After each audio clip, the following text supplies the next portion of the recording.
Você sempre nos envergonha, dizia minha família em cada festa. Quando comprei a casa dos meus sonhos, fiz uma grande festa sem eles. Eles viram no Facebook. Os comentários eram ótimos. O último convidado foi embora às 10 da noite. Eu estava na varanda da minha nova casa, a minha casa, com a minha hipoteca e o meu nome nos documentos, e vi Tanner acenar da janela do carro antes de desaparecer na curva. O ar cheirava a relva recém-cortada do vizinho à esquerda e a restos de churrasco do meu quintal. Tomei um gole da garrafa de cerveja meio vazia e pensei, foi um bom dia, um dos melhores da minha vida. O telemóvel vibrou no meu bolso. Depois, outra vez. E mais outra vez. Tirei-o e vi uma enxurrada de notificações do Facebook. Comentários, reações, marcações. A primeira chamada tocou 30 segundos depois. O ecrã exibia "Mãe". Eu poderia não atender, poderia colocar o telemóvel na grade da varanda e entrar em casa, abrir mais uma cerveja, ligar a televisão. Mas eu sabia que isso apenas adiaria o inevitável. Apertei o botão verde. Interessante, disse ela em vez de cumprimentar. A voz dela não era chorosa, nem histérica. Era fria, uma voz que eu conhecia desde a infância. Uma voz que significava que eu tinha feito algo errado e agora iria descobrir todos os detalhes. Descobri que o meu filho comprou uma casa pela internet. 30 horas de parto, 29 anos de vida. E nem sequer ligaste. O que se passa contigo, Oliver? Não respondi. Era inútil. Eu sabia disso por experiência própria. Quando Gloria Craven começava, era impossível detê-la. Eu dei-te tudo, tudo. Paguei os teus clubes, os teus livros, a tua faculdade. Aturei as tuas excentricidades, o teu eterno tempo ao computador, os teus amigos estranhos. E o que recebo em troca? Fotos no Facebook. O meu filho dá uma festa na sua nova casa e nem sequer convida a própria mãe. O que achas que as pessoas vão dizer? O que a tia Jenny vai pensar? Os vizinhos? Eles já me perguntaram por que é que não fomos. O que devo responder? Olhei para a rua escura à minha frente. 2 luzes brilhavam em intervalos regulares, projetando círculos amarelos no asfalto. Na casa em frente, alguém ligou a televisão. Uma luz azul piscava por trás das cortinas. Sempre foste assim, continuou a minha mãe. Sempre pensaste apenas em ti mesmo. Nunca valorizaste o que fizeram por ti. A tua irmã é diferente. A Chelsea sabe sempre como se comportar com a família. E tu... Apertei o botão vermelho e coloquei o telefone no bolso. Ele vibrou novamente. Ela estava a ligar de volta, mas eu não atendi. Em vez disso, sentei-me nos degraus da varanda e tomei mais um gole de cerveja. 20 anos, durante 20 anos, ouvi essas palavras em diferentes variações. Você nos envergonha. Por que você não consegue ser normal? O que há de errado com você? Eu ouvia isso em todos os almoços em família, em todas as festas, em todas as reuniões de parentes. E todas as vezes eu olhava para o chão, acenava com a cabeça, dizia sim, mãe, e esperava que aquilo acabasse. Eu tinha 9 anos quando percebi pela primeira vez que havia algo de errado comigo. Foi no dia de ação de graças, na casa da minha tia Jenny. Todas as crianças estavam a jogar futebol no quintal e eu estava sentado na cozinha a ler um livro que tinha trazido comigo. A minha mãe entrou, viu-me e fez uma cara como se tivesse visto algo repugnante. Por que estás aqui sentado? Vai brincar com os outros. As pessoas vão achar que és estranho. Eu fui. Eu sempre ia aonde ela mandava, mas eu não estava interessado em futebol. E meus primos logo perceberam isso. Eles pararam de me passar a bola e depois começaram a jogar como se eu não estivesse lá.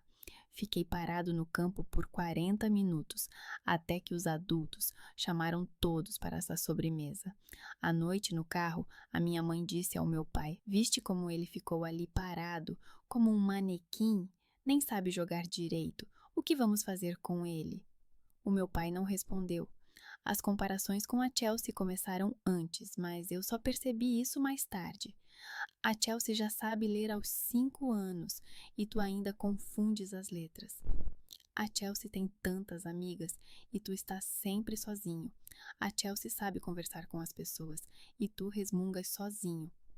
A Chelsea era 5 anos mais velha e quando eu fiz 10 anos, ela já era o ideal que eu deveria almejar. Excelente aluna, líder de claque com muitos amigos e um namorado jogador de futebol. E eu não.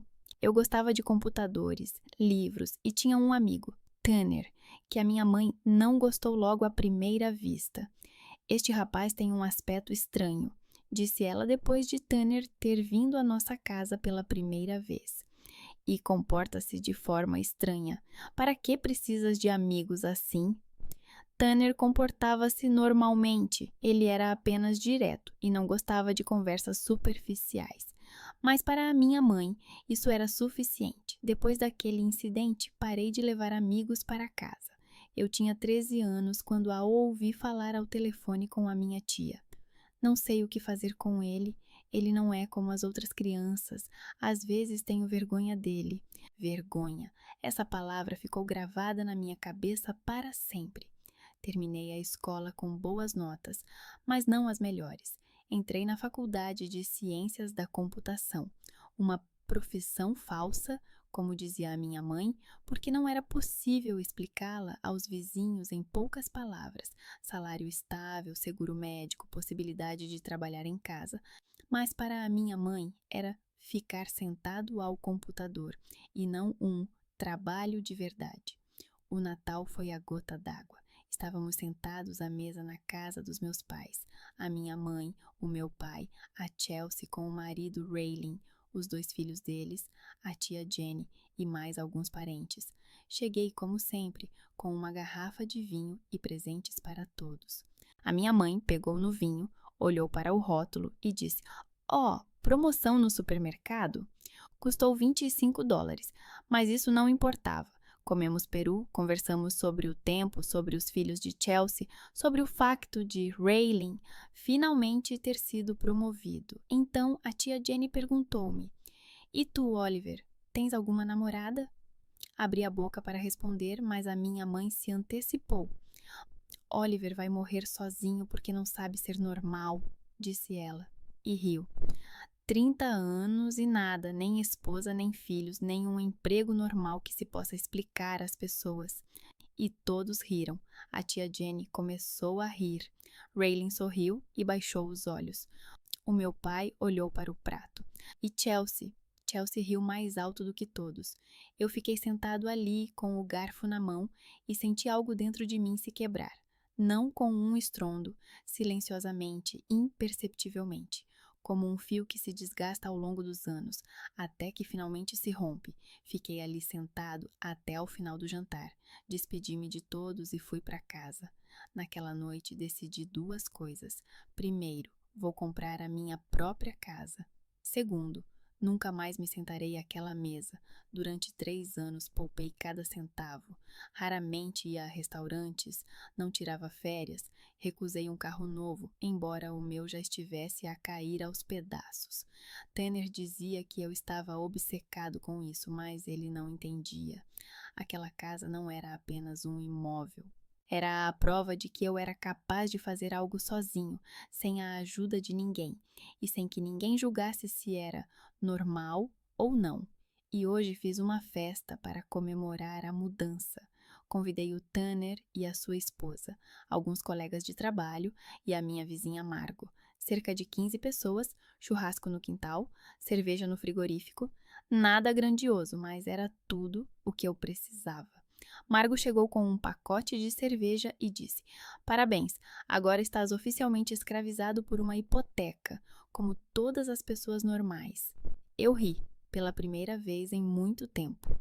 As pessoas andavam pela minha casa, olhavam para os meus móveis, perguntavam onde eu tinha comprado o sofá e se tinha sido difícil tratar da papelada. Ninguém me disse que eu os envergonhava. Ninguém olhou para mim como se eu tivesse feito algo errado. Eles simplesmente ficaram felizes por mim. Acontece que isso acontece. O telemóvel no meu bolso vibrou novamente. Tirei-o. Uma mensagem da Chelsea.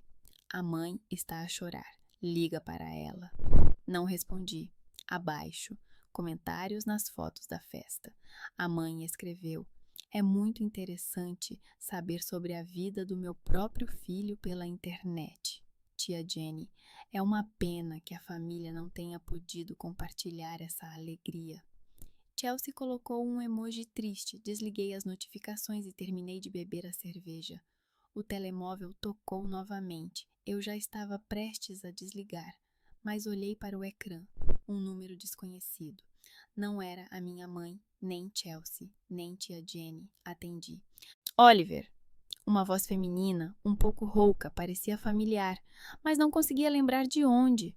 Sim, sou eu. É a Graciana, irmã da tua mãe. Graciana, irmã mais nova da minha mãe, a corvo branco da família que não era convidada para as festas e sobre a qual ninguém falava. A última vez que a vi foi quando tinha 14 anos. Não nos falamos há 15 anos, continuou ela, mas vi a tua publicação no Facebook, a tua casa, e achei que precisávamos de conversar. Sobre o quê? Pausa. Depois. É sobre a tua avó Maureen e sobre as coisas que ela te deixou e que a tua mãe escondeu de ti. Encontramo-nos com a Graciana no dia seguinte num café a meio caminho entre a minha nova casa e o apartamento dela. Ela escolheu o local, um pequeno café num centro comercial onde ninguém da família iria aparecer. Cheguei 15 minutos mais cedo, pedi um café e sentei-me perto da janela, olhando para o estacionamento e tentando lembrar-me de como ela era. Quando ela entrou, reconhecia imediatamente. Não porque me lembrasse dela, mas porque era parecida com a minha mãe. Os mesmos traços faciais, a mesma postura, mas algo diferente nos olhos. Mais suaves, talvez, ou simplesmente mais cansados. Ela tinha 63 anos, cabelos grisalhos presos num rabo de cavalo e uma bolsa de couro velha no ombro. Oliver, disse ela sentando-se à minha frente. Você cresceu. A última vez que o vi tinha 14 anos, no funeral do tio Howard. Eu lembro-me. Ela pediu um chá e ficou em silêncio por algum tempo, segurando a chávena com as duas mãos, como se estivesse a aquecer-se. Então começou a falar. A tua avó Maureen morreu há 7 anos. Tu sabes disso? Eu sei. Tu não vieste ao funeral. Eu cerrei os dentes. Não pude. Tinha um projeto no trabalho, um prazo. Tinha acabado de ser contratado. Não podia pedir licença. Não estou a culpar-te, ela interrompeu. Só estou a dizer um facto. Não foste e a tua mãe aproveitou-se disso. Fiquei em silêncio. Graciana continuou. Maureen deixou um testamento. A maior parte dos bens foi para a tua mãe e para mim, em partes iguais. A casa foi vendida, o dinheiro foi dividido. Mas havia um item separado: os objetos pessoais, cartas, fotografias, algumas joias, ela queria deixar para ti, não para a Chelsea, nem para a tua mãe, a ti pessoalmente. Senti algo apertar-me o peito. Eu não sabia nada disso. Claro que não sabias, porque a tua mãe disse a todos que tu recusaste, que depois de não teres ido ao funeral, disseste-lhe ao telefone que não querias nada da avó, que não te importavas. Isso é mentira. Eu sei, agora sei. Ela abriu a bolsa e tirou uma folha de papel, velha, amarelada, dobrada ao meio. Encontrei isto há 3 semanas, quando estava a organizar os papéis após a morte do meu marido. É uma carta da Mohan. Ela escreveu-a alguns meses antes de morrer, mas nunca a enviou. Talvez quisesse dizer pessoalmente. Ela estendeu-me a folha. Eu desdobrei-a. A caligrafia da avó, pequena, cuidadosa, um pouco trêmula no final das linhas. Querida Graciana, li. Quero que saiba quais são os meus desejos em relação às coisas que deixo. A caixa com cartas e fotografias deve ir para o Oliver, não para essa Glória.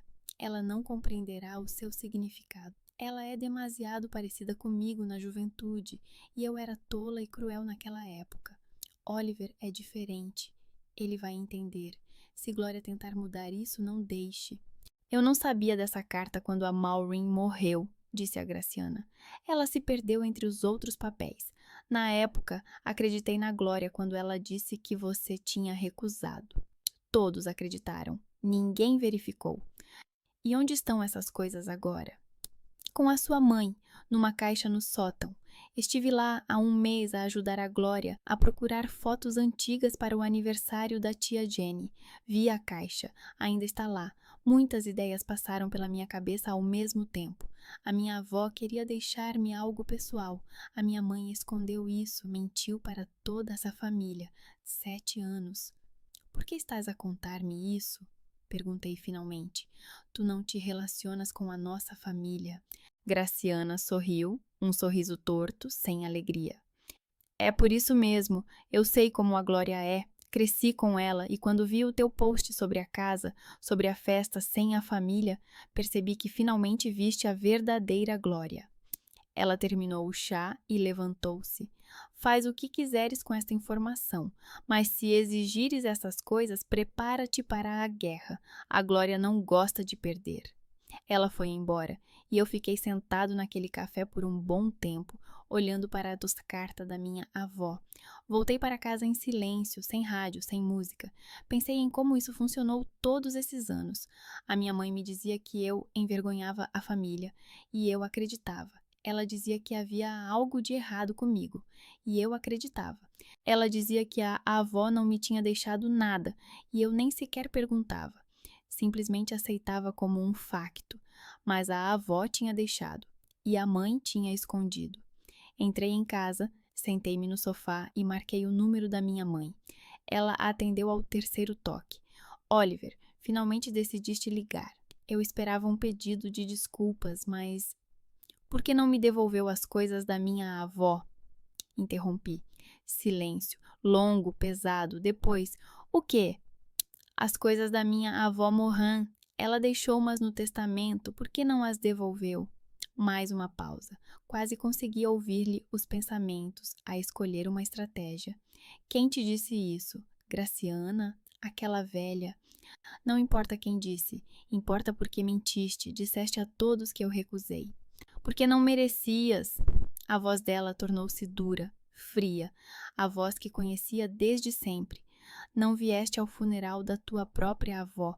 Desonraste-nos perante toda a família. As pessoas perguntavam onde estavas e eu tinha de inventar desculpas. E achas que, depois disso, mereces as coisas dela? Não te cabe a ti decidir o que eu mereço. Ela deixou-me isto. Não há nada de valor. Papéis velhos, bugigangas. Para que você quer isso? Se não há nada de valor, por que você os escondeu? Silêncio. Eu tinha acertado em cheio e ela sabia disso. Eu quero essas coisas, eu disse. É meu direito, por testamento. Oliver, se você não me der de boa vontade, eu encontrarei outra maneira. Ela desligou o telefone. Eu estava sentado no sofá, segurando o telefone e olhando para outra parede. Acabara de ameaçar a minha própria mãe. Uma semana atrás, eu não acreditaria que fosse capaz de fazer isso. Mas uma semana atrás, eu ainda não sabia que ela havia mentido para mim durante 7 anos sobre a herança da minha avó. Os 3 dias seguintes foram estranhamente calmos. A minha mãe não ligou, a Chelsea não escreveu, até a tia Jenny ficou em silêncio. Eu ia para o trabalho, voltava para casa, via televisão. Esperava. No quarto dia, o Tanner ligou. Meu amigo, disse ele sem cumprimentar. O que se passa contigo? Em que sentido? No sentido de que a tua mãe escreveu à minha mulher no Facebook uma longa mensagem a dizer que és instável, que tens problemas mentais, que devo ter cuidado e manter a Sally longe de ti. Fechei os olhos. O quê? A Sally mostrou-me ontem à noite. Perguntou-me o que se passava. Eu mesmo gostaria de saber. Tanner, A tua mãe também escreveu que não foste ao funeral da avó porque és egoísta, que não convidaste a família para a festa de inauguração da casa nova porque és arrogante e que a estás a aterrorizar com telefonemas ameaçadores. Isso é verdade? Isso é mentira. Contei-lhe tudo, sobre a festa, sobre o telefonema da minha mãe, sobre a Graciana, sobre as coisas da minha avó, sobre a mentira. Tanner ouviu em silêncio, às vezes resmungando. Quando terminei, ele disse: "Mas a tua mãe sempre foi peculiar, mas isso é outro nível." "Eu sei." "O que vais fazer?" "Vou pensar em alguma coisa. Se precisares de ajuda, diz." A Sally, aliás, não acreditou nela. Ela conhece-te há 8 anos e nunca te viu desequilibrado. Obrigado. Desliguei o telefone e percebi que isso era apenas o começo. Se a minha mãe escreve para a esposa do meu melhor amigo, para quem mais ela escreve? Para os meus colegas? Para os vizinhos? Para pessoas aleatórias que ela encontra na lista de amigos do Facebook? Eu a conhecia. Ela era capaz disso. A resposta chegou naquela mesma noite. O meu colega de trabalho, Marcos, escreveu no chat do trabalho: "Ei, Oliver, uma mulher está a perguntar sobre ti no LinkedIn. Ela diz que é tua mãe e quer saber se tu realmente trabalhas aqui e quanto ganhas." Eu não disse nada a ela, mas o que é isso? Respondi ao Marcos. Depois, desliguei o computador e fiquei sentado no escuro, tentando entender o que estava a acontecer. A minha mãe ligava para o meu trabalho, escrevia para os meus amigos, contava a todos que a ouviam que o seu filho era um egoísta ingrato, arrogante e desequilibrado. Às 9 da noite, alguém tocou à porta. Abri a porta e lá estava a Chelsea. "Posso entrar?" perguntou ela.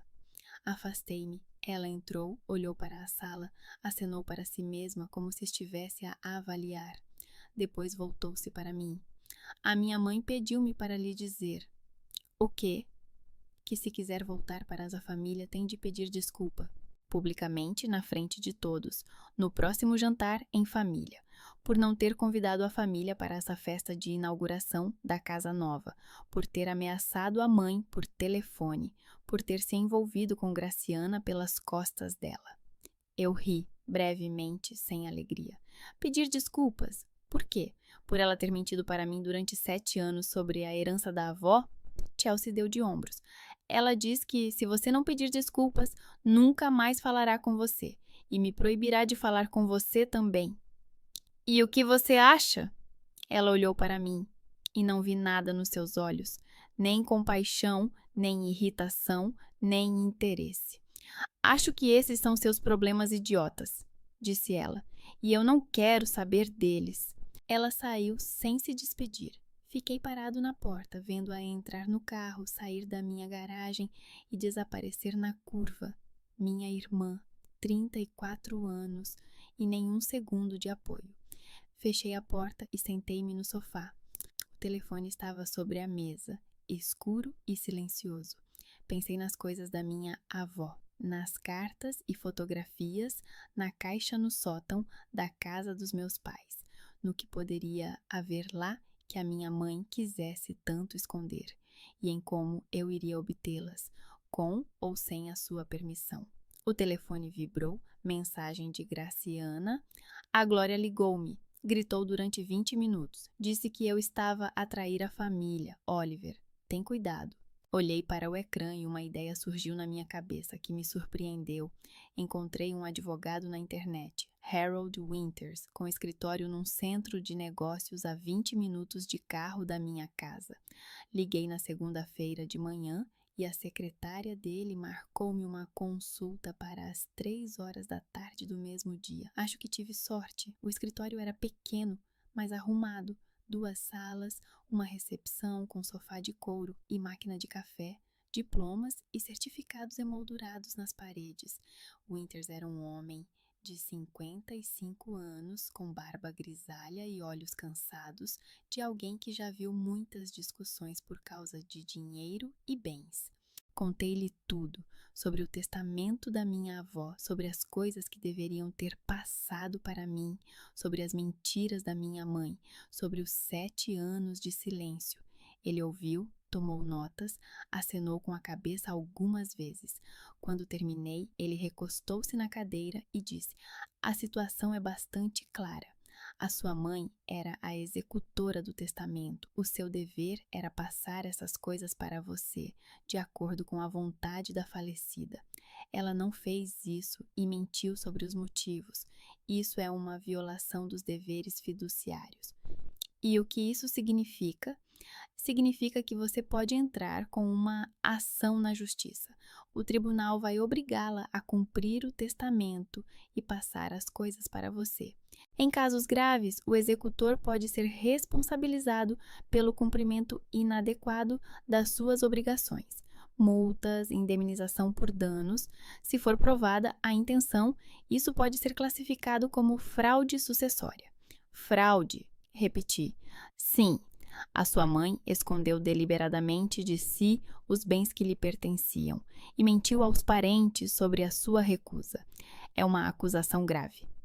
Sentei-me naquela cadeira e pensei: fraude, tribunal, multas, escândalo público. A minha mãe, uma mulher que passou a vida toda preocupada com o que os vizinhos diriam, no tribunal por causa de uma herança, o seu pior pesadelo. Qual é a probabilidade de o caso chegar a tribunal? Perguntei. Winters sorriu, um sorriso profissional e neutro.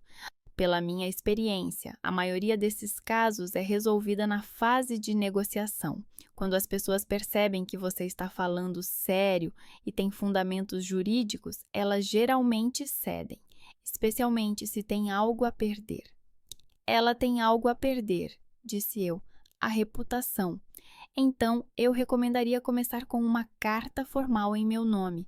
Muitas vezes isso é suficiente. Pensei nisso. Uma carta de um advogado. Formal, com carimbo e assinatura, com referências a leis e artigos. A minha mãe receberia a carta pelo correio, abriria, leria. E depois? Choraria? Não, ela não. Ficará zangada? Sim. Mas o que fará depois? Não, disse eu. Eu mesmo tratarei disso, pessoalmente. Winters ergueu as sobrancelhas. Tenha certeza? Confrontos pessoais em casos como este muitas vezes complicam a situação. Eu conheço a minha mãe. Se ela receber uma carta de um advogado, encontrará uma maneira de se esquivar. Dirá que não recebeu, dirá que é uma falsificação, dirá que contratei vigaristas, mas se eu estiver diante dela e disser tudo na cara, ela não poderá fugir. Ele encolheu os ombros. Como quiser, mas se precisar de ajuda oficial, estou aqui. Paguei pela consulta e saí do escritório com os documentos nas mãos.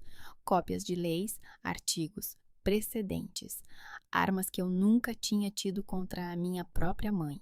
Fui para a casa dos meus pais na quarta-feira, às 7 da noite. Eu sabia que a minha mãe estaria em casa. A aula de yoga dela terminava às 6 e quarta-feira era a noite da família, quando ela e o meu pai jantavam juntos e assistiam a algum programa na televisão.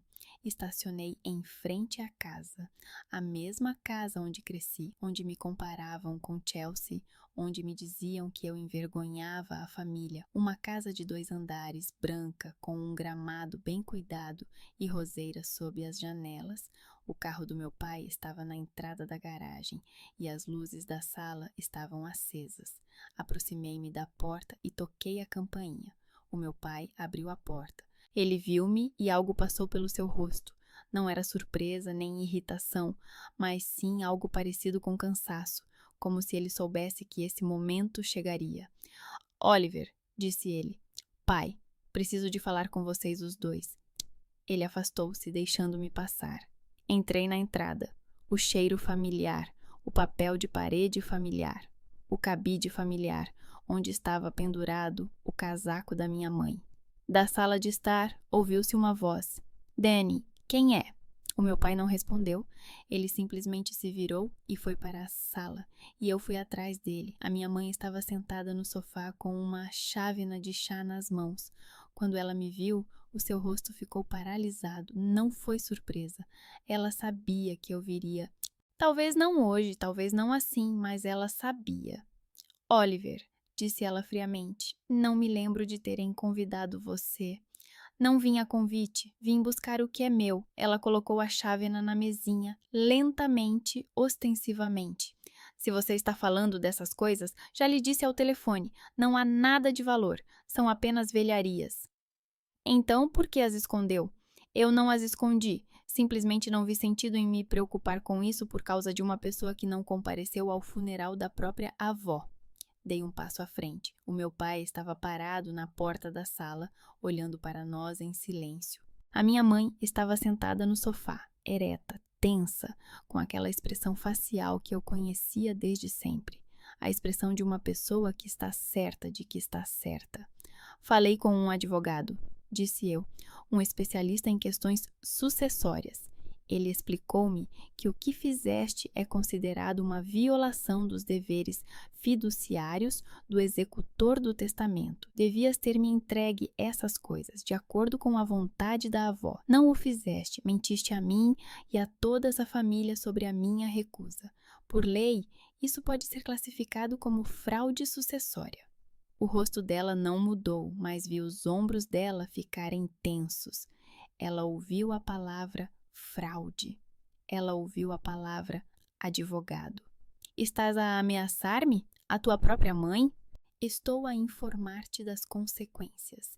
Se não me entregares essas coisas voluntariamente, apresentarei uma queixa formal ao tribunal. O tribunal obrigá-la a cumprir o testamento. O caso tornar-se-á público. Os seus vizinhos ficarão a saber. A tia Jenny ficará a saber. Todos aqueles cuja opinião tanto valoriza saberão que Gloria Craven foi a tribunal por tentar esconder a herança do seu próprio filho. Silêncio, longo, pesado. Eu vi como ela pensava, como ponderava as opções. Por um lado, o seu orgulho, a sua convicção de que estava a fazer tudo certo. Por outro, o seu maior medo. O que as pessoas diriam. Não se atreverá, disse ela finalmente, mas não havia confiança na sua voz. Já marquei uma nova consulta para sexta-feira. Se até lá eu não tiver a caixa, o advogado enviará uma carta oficial para você. Depois disso, será impossível parar o processo. Ela se levantou, aproximou-se de mim, olhando diretamente nos meus olhos. Eu não recuei.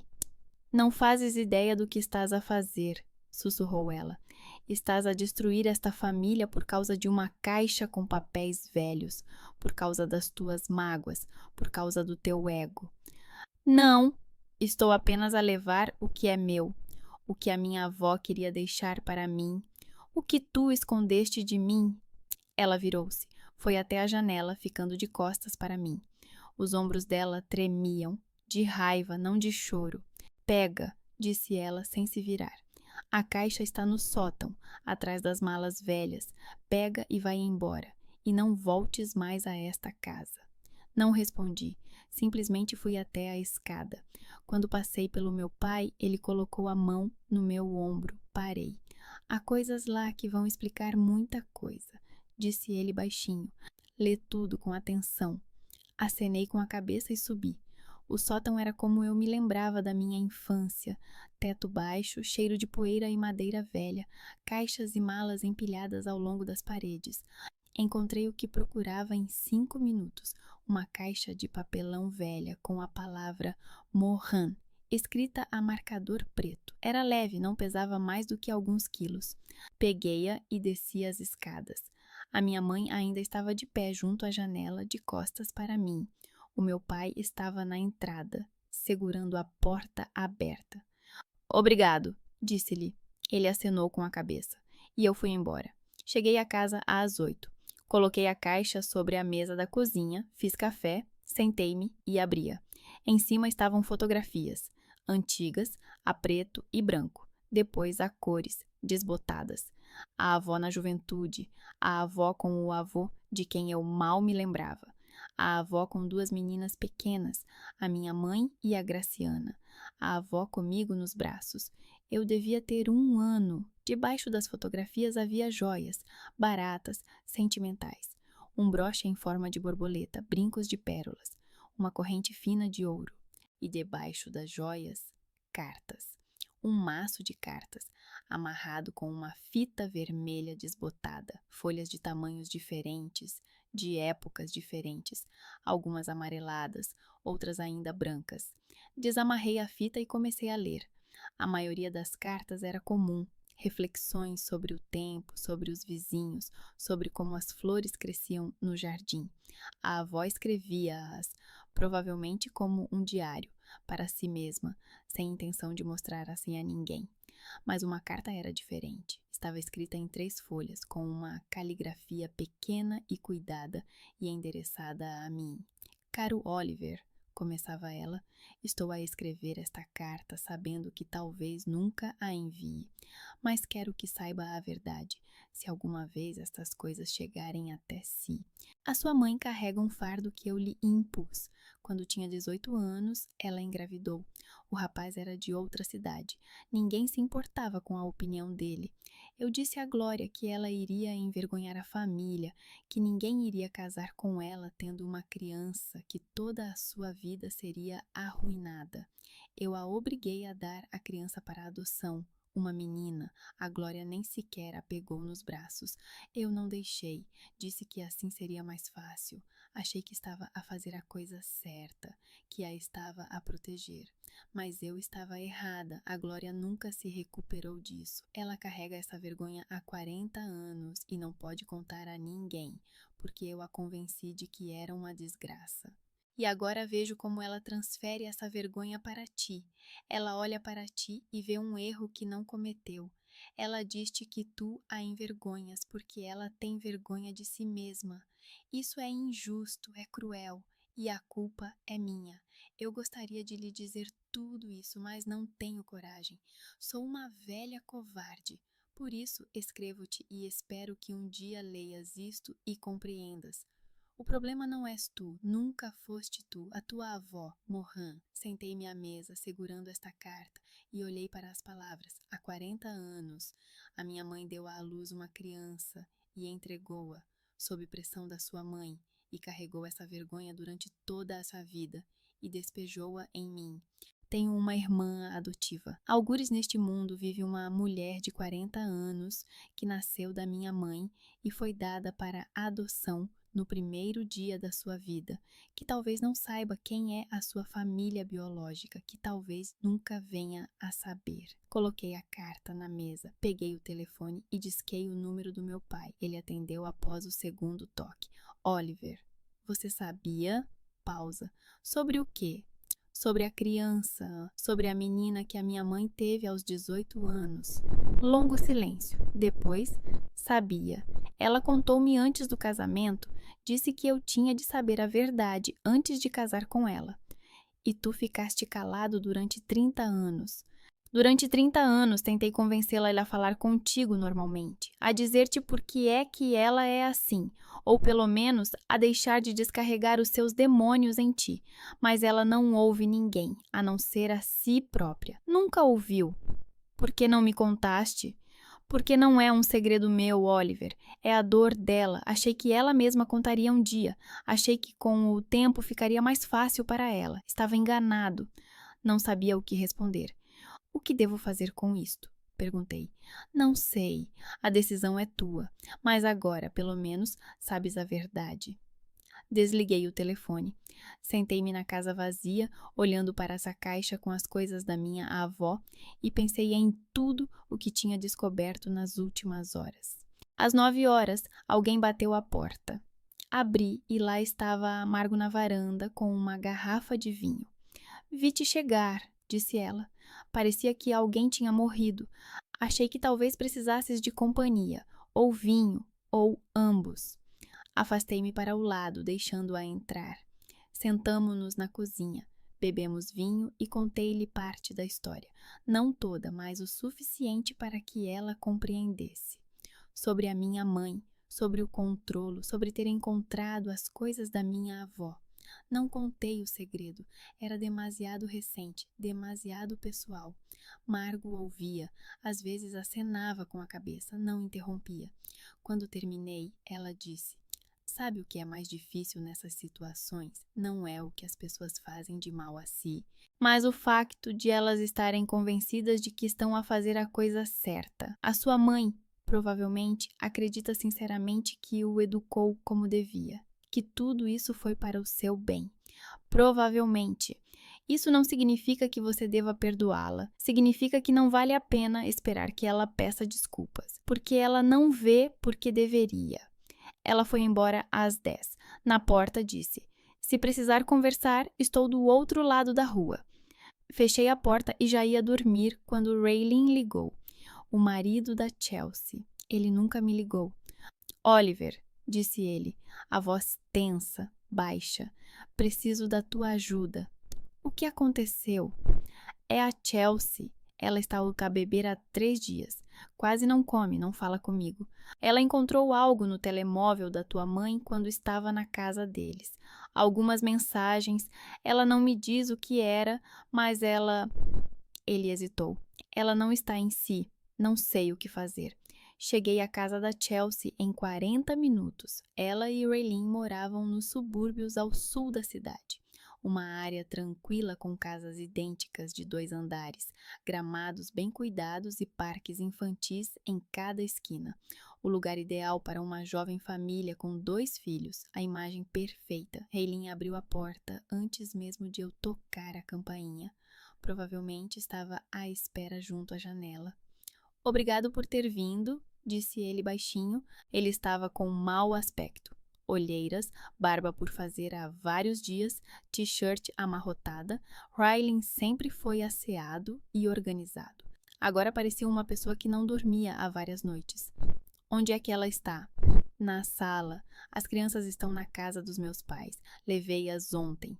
Não queria que elas vissem isto." Entrei na casa.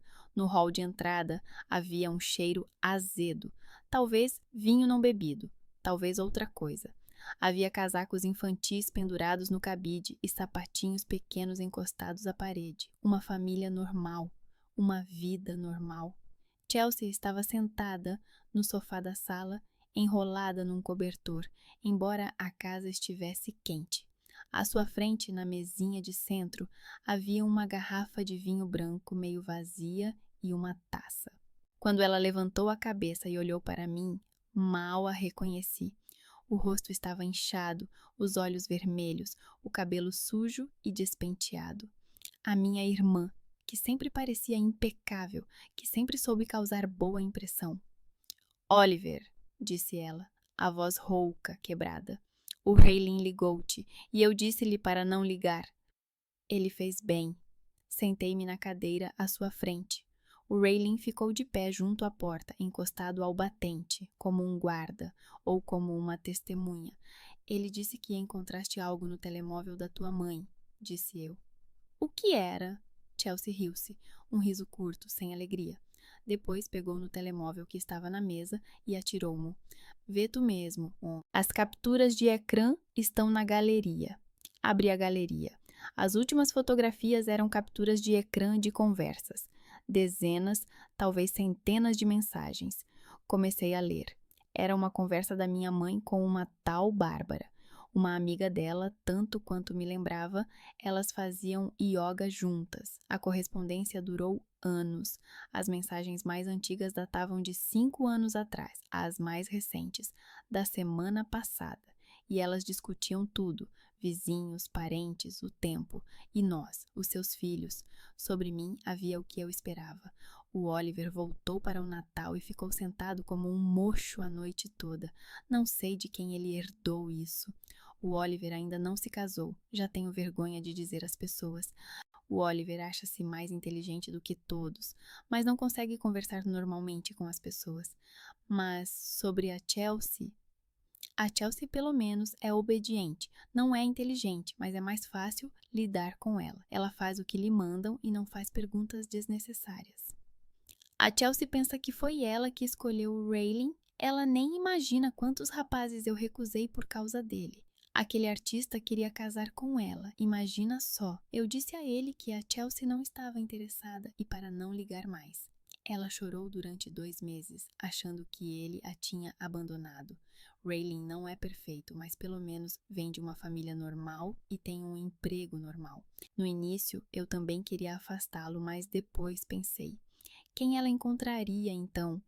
Ela já tinha 28 anos, o tempo estava a passar. Eu lia e a cada mensagem o quadro ficava mais claro. A minha mãe não apenas nos controlava, ela dirigia as nossas vidas. Ela decidia com quem nos encontraríamos, quem amaríamos, como viveríamos, e nós nem sabíamos. Tem mais, disse Chelsea. Continua a folhear. Eu folheei. A série seguinte de capturas de ecrã era diferente. Não era mensagens instantâneas, mas fotografias de cartas em papel, antigas, amareladas, escritas à mão, a caligrafia da minha avó. Depois de teres dito a tua caixa, pensei, talvez eu também tivesse algo. Disse Chelsea. Fui à casa da minha mãe enquanto ela estava na aula de yoga e encontrei outra caixa no sótão com cartas para mim. Eu li as cartas da minha avó para a Chelsea. Elas eram diferentes das minhas, mais calorosas, talvez mais pessoais. Mas em uma delas, a minha avó escreveu: Querida Chelsea, vejo como a tua mãe te controla e isso me dói. Ela acha que está fazendo o bem para ti, mas está transformando-te numa boneca. És mais inteligente e mais forte do que ela te permite ser. Não deixes que ela escolha por ti. Não deixes que ela decida quem tu deves amar e como deves viver. Tu mereces a tua própria vida. Chelsea olhou para mim. Os seus olhos estavam molhados, mas ela não chorava. Talvez já tivesse chorado tudo durante aqueles 3 dias. Passei a vida inteira a pensar que era a favorita, disse ela baixinho, que eu era especial, que a minha mãe me amava e a ti não, porque és difícil e não obedeces. Mas acontece que ela só estava a usar-me, porque sou obediente, porque posso ser moldada para qualquer coisa, porque não sou inteligente, mas é mais fácil lidar comigo. Chelsea, sabe o que é pior? Interrompeu ela. Não é o que ela fazia, é o facto de eu a ajudar. Eu ria quando ela te humilhava. Eu dizia-te os teus problemas idiotas. Eu era sua aliada contra ti. E durante todo esse tempo eu achava que eu era boa e tu não, que eu significava alguma coisa. Raylene aproximou-se do sofá e sentou-se ao lado da esposa. Ela não se afastou, mas também não se encostou nele. Apenas ficou sentada, olhando para as próprias mãos.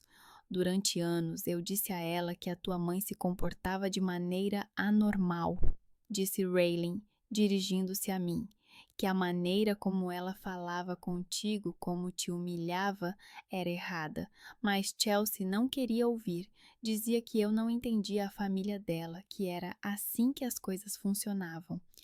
Porque eu tinha medo, disse Chelsea. Medo de que, se eu ficasse do teu lado, me tornaria o próximo alvo, que a minha mãe começaria a fazer comigo o que fazia contigo. E eu escolhi ficar calada. Optei por ser obediente. Optei por ser conveniente. Estávamos os 3 sentados naquela sala de estar, e eu pensava em como tudo tinha mudado de forma estranha. Há uma semana, a Chelsea veio ter comigo com um ultimato da mãe. Ela disse, os teus problemas idiotas.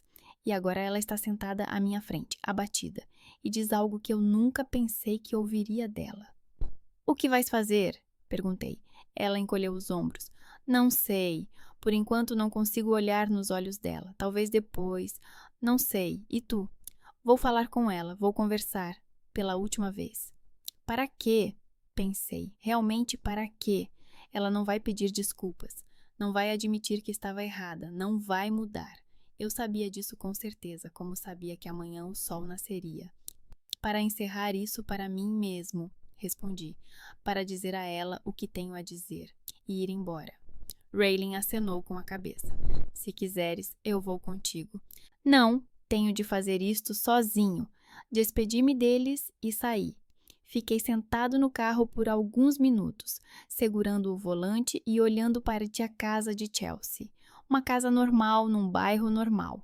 E lá dentro, 2 pessoas cujas vidas viraram de cabeça para baixo numa noite, porque a minha mãe decidiu que tinha o direito de controlar as suas vidas. Cheguei à casa dos meus pais às 8 da noite. O sol já estava a se pôr, o céu a oeste estava laranja e rosa.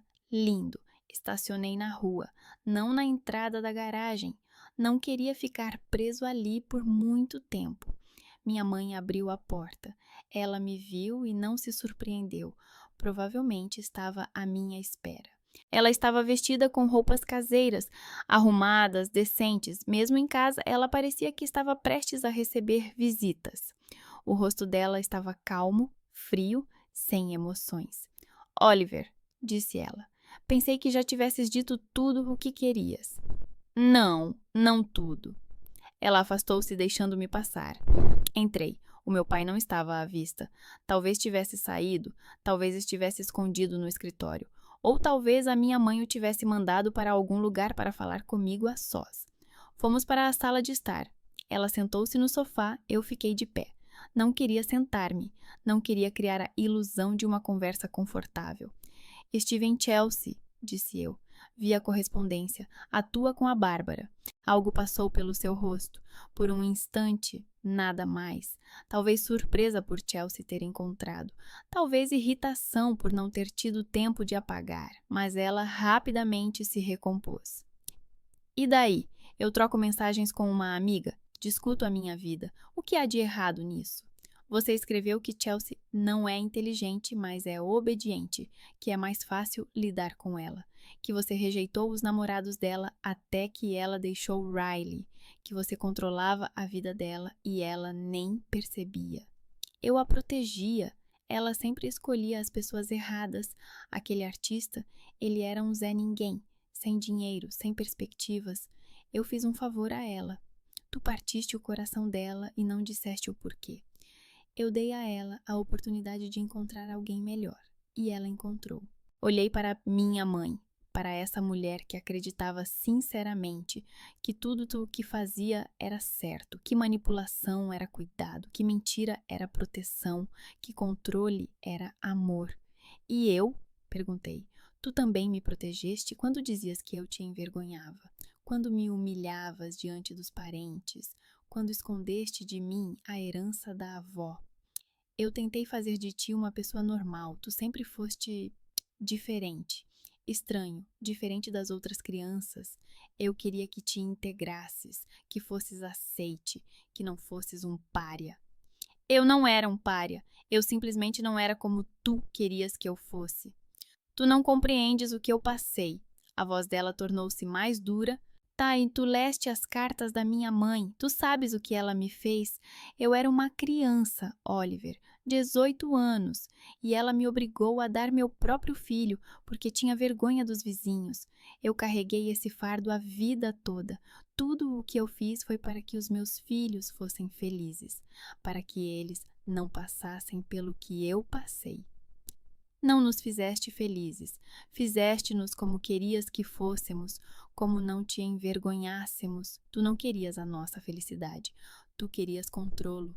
Os seus olhos estreitaram-se. Como te atreves? Como te atreves a falar-me de controlo?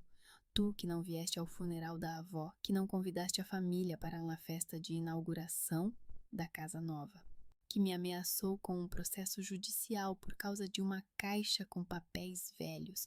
Não fui ao funeral porque não pude. Não convidei vocês para a festa de inauguração porque pela primeira vez queria fazer algo por mim mesmo. E esses papéis velhos são cartas da avó que queria que eu soubesse a verdade que tu escondeste de mim. Eu protegi-te dessa verdade. Tu protegeste-te a ti própria. Silêncio. Longo, pesado, estávamos frente a frente e eu sentia os anos de mágoa e dor a escorrerem de mim como água. Eu disse o que tinha a dizer, finalmente. Não te culpo por teres dado o bebé, disse eu, já mais calmo. Tinhas 18 anos, foste obrigada, não tiveste escolha. Mas eu te condeno pelo que você fez conosco. Por 20 anos de humilhação, pelas mentiras sobre a herança, pelas manipulações com Chelsea, por nunca, nem uma única vez na vida, ter pedido desculpas e reconhecido que estava errada. Ela se levantou do sofá, aproximou-se de mim, olhando de baixo para cima. Não havia lágrimas nos seus olhos, apenas frialdade. Não vou pedir desculpa por ter tentado criar-te como uma pessoa normal, disse ela. Se não compreendes isso, o problema é teu, não é meu. Acenei com a cabeça. Tudo bem, então não temos mais nada para conversar. Virei-me e fui em direção à porta. Ela não tentou me impedir, não disse, espera, ou vamos conversar. Apenas ficou parada, olhando-me partir. Parei na varanda. O meu pai estava ao lado do carro, na entrada da garagem. Provavelmente tinha acabado de chegar. Ele olhou para mim e vi algo parecido com compreensão no seu rosto. Ele estendeu a mão e colocou-a no meu ombro, de forma breve e desajeitada. Ele nunca foi uma pessoa muito carinhosa, mas foi mais do que ele me deu ao longo dos anos. Cuide-se, filho. Entrei no carro e parti. Pelo espelho retrovisor, vi meu pai entrando em casa. Para ela, para a mulher com quem ele viveu 30 anos e que nunca mudará. Pensei no que viria a seguir, em Chelsea, que agora vê a verdade, no meu pai, que finalmente falou, sobre a minha mãe, que continuará a ser como sempre foi, e sobre mim, sobre o facto de finalmente ter dito o que carregava dentro de mim há 20 anos, e sobre o que fazer agora com isso. O telemóvel vibrou, mensagem da Chelsea. A minha mãe acabou de me ligar. Disse que estiveste lá e disseste coisas horríveis. Exigiu que eu fosse lá e ficasse do lado dela. Desliguei o telefone. Olhei para o ecrã e pensei, pela primeira vez na vida, a minha irmã não fez o que a mãe mandou. Talvez algo tenha mudado. 6 meses são 182 dias, 26 semanas. Tempo suficiente para se acostumar com um novo emprego, aprender um novo idioma, escrever um livro, ou para aprender a viver sem a família que foi a sua vida inteira. Eu estava sentado na varanda da minha casa com uma caneca de café, observando o sol se pôr atrás dos telhados das casas vizinhas. Novembro estava quente naquele ano. Era possível sentar-se ao ar livre com um suéter, sem casaco. As árvores da rua já haviam perdido a maior parte das folhas, que estavam espalhadas pelos gramados como tapetes amarelo acastanhados. O vizinho da esquerda varria-as todos os sábados, e elas caíam novamente, um ciclo sem sentido e interminável. O telemóvel vibrou no meu bolso. Tirei-o. Uma mensagem do meu pai. Hoje os Eagles jogam contra os Cowboys. Vais assistir? Sorri. Sim. E tu? Liguei. A tua mãe foi à casa de uma amiga. Vou assistir tranquilamente. Isso também era novo. Essas mensagens do meu pai, uma vez a cada 2 semanas, às vezes com mais frequência, sobre futebol, sobre o tempo, sobre algo interessante que ele tinha visto na televisão. Nunca sobre a minha mãe, nunca sobre o que tinha acontecido. Apenas conversas, conversas normais, comuns. A primeira vez que ele ligou foi 1 mês depois daquela noite, quando eu estive lá pela última vez. Vi o nome dele no ecrã e não sabia se devia atender, mas atendi. Oliver, disse ele. Estou a ver o jogo e pensei, talvez você também se interesse. Conversamos durante 20 minutos sobre futebol, sobre como o quarterback estava a jogar, sobre as previsões para esta temporada. Nenhuma palavra sobre a mãe, sobre as cartas, sobre tudo o que tinha acontecido. Apenas pai e filho a ver o jogo, como pessoas normais. Depois, ele voltou a ligar. E outra vez. E isso tornou-se uma espécie de tradição. Uma vez, por volta do 3º mês, ele disse algo que me surpreendeu. Estávamos a terminar a conversa e, de repente, ele ficou em silêncio por alguns segundos. Depois, Oliver, quero que saibas, durante 30 anos pensei que mantinha esta família unida com o meu silêncio, que se não interferisse, não discutisse, tudo se resolveria. Acontece que eu estava simplesmente a deixá-la desmoronar-se. Não sabia o que responder. Não era um pedido de desculpas. Ele não disse, desculpa por não te ter defendido. Não era uma justificação. Ele não disse, não podia fazer nada. Era apenas um reconhecimento. O reconhecimento de que ele viu o que estava a acontecer e não impediu. Que ele escolheu a paz em vez da justiça. Eu sei, disse eu finalmente. Não espero que me compreendas ou que me perdoes. Só queria que soubesses. E foi tudo. Voltamos ao futebol e nunca mais falamos sobre isso. Mas algo mudou depois daquela conversa. Uma espécie de barreira entre nós ficou mais fina. Não desapareceu. Apenas ficou mais fina. Não falei com a minha mãe nenhuma vez durante esses 6 meses. Ela não ligou, eu não liguei. Nem mensagens, nem cartas, nem encontros casuais. Às vezes pensava nela, quando via uma mulher da mesma idade numa loja ou quando viam anúncios de implantes dentários na televisão, e me lembrava que ela trabalhava em odontologia. Mas eram apenas pensamentos, sem dor, sem raiva, apenas a constatação de um facto. Tenho uma mãe e não nos comunicamos. Às vezes eu me perguntava, sinto saudades? E a resposta honesta era não, não dela, talvez da ideia de mãe, da mulher que ela poderia ter sido se não fosse quem era. Mas não da Gloria Craven, que me dizia que eu a envergonhava. Não sentia saudades dessa pessoa.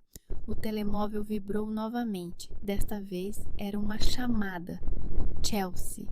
Olá, disse ela. A voz dela soava melhor do que há 6 meses, mais calma, mais estável.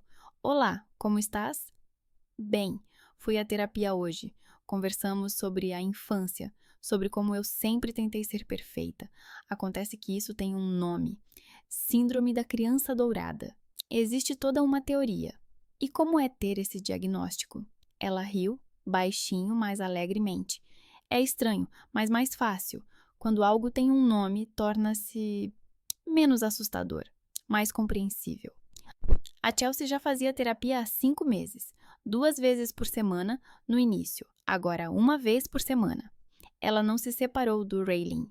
Eles decidiram tentar resolver as coisas juntos. Ele não é perfeito, ela me disse uma vez, mas é honesto. E ele sempre viu a verdade, só que eu não queria ouvir. Nós também conversávamos 1 vez a cada 2 semanas, com cuidado, sem os padrões do passado. Ela não me criticava, não transmitia mensagens da minha mãe, não dizia os teus problemas idiotas. Apenas contava sobre a sua vida, sobre os filhos, o trabalho, a terapia, e ouvia sobre a minha.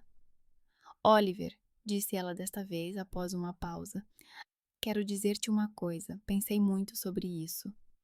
Estou a ouvir. Sinto muito por nunca ter ficado do teu lado. Todos aqueles anos em que a minha mãe te humilhava, eu estava lá. Eu vi e não fiz nada, pior ainda.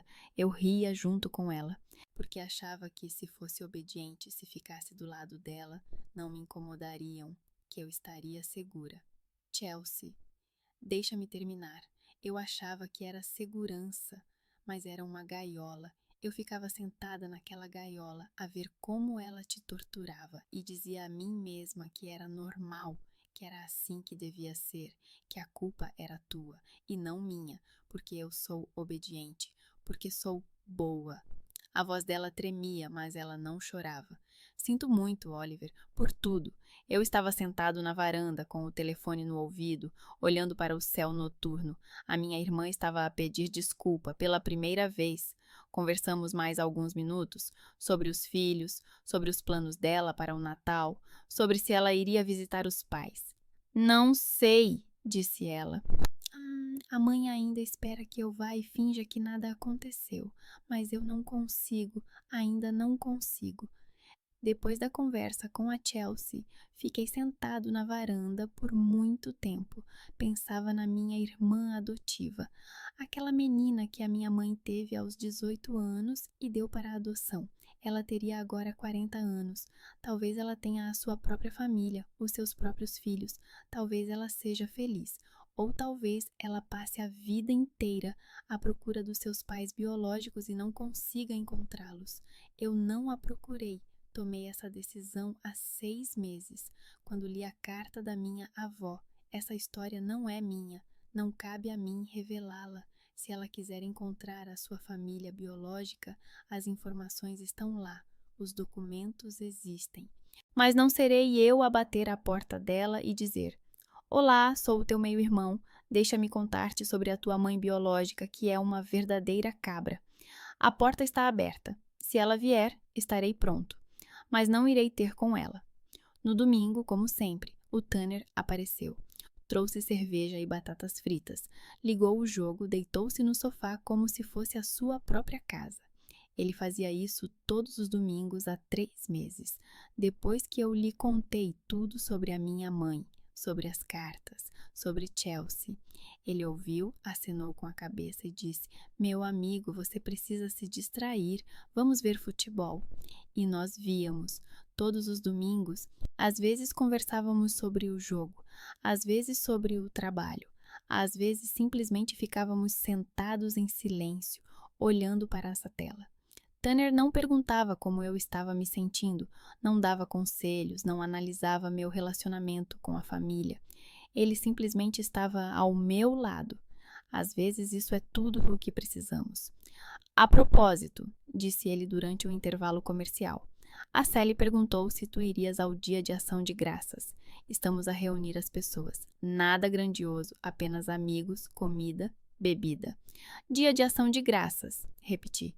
Sim, sei que tens uma história com isso, mas não vai ser como com os teus pais. Prometo, ninguém vai humilhar-te ou dizer que estás a envergonhar alguém. Apenas pessoas normais, um jantar normal. Pensei. O dia de ação de graças sempre foi o pior feriado.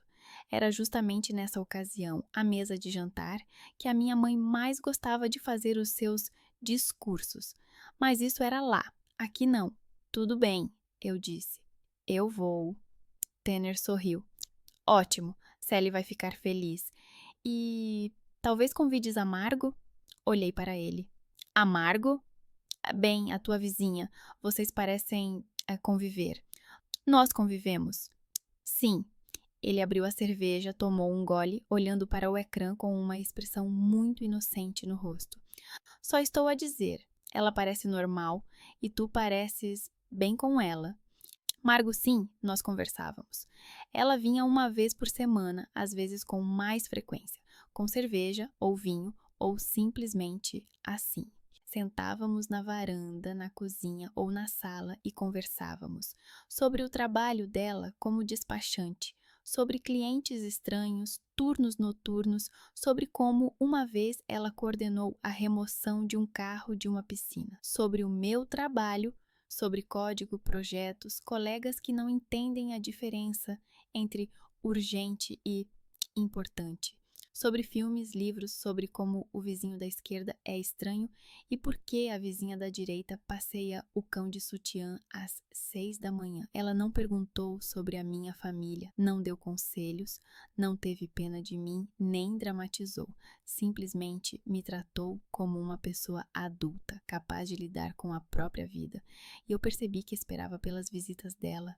Olhava pela janela quando ouvia um carro na rua e ficava um pouco desapontado quando não era ela. Talvez, disse eu ao Tanner, talvez a convide. À noite, quando o Tanner se foi embora, saí para o alpendre. Já estava escuro, as luzes estavam acesas na rua e a janela da cozinha da casa de Margo estava iluminada.